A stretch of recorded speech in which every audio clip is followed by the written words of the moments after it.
അസ്സലാമു അലൈക്കും. ഞാനൊരു കൊച്ചു കഥ പറയട്ടെ. ഒരിക്കൽ മുത്തുനബി സല്ലല്ലാഹു അലൈഹി വസല്ലം ഒരു വയലിൽ കൂടെ പോകുമ്പോൾ ഒരു വീടിന്റെ മുറ്റത്ത് പുള്ളിമാനെ കെട്ടിയിട്ടത് കണ്ടു. മാൻ നബിയോട് പറഞ്ഞു, നബിയെ, എന്റെ 2 കുട്ടികൾ കാട്ടിൽ വിശന്നിരിക്കുകയാണ്.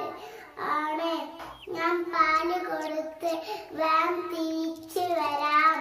ആ മാനിനെ കാട്ടിലേക്ക് അയച്ചിട്ടപ്പോൾ ഓടിപ്പോയി.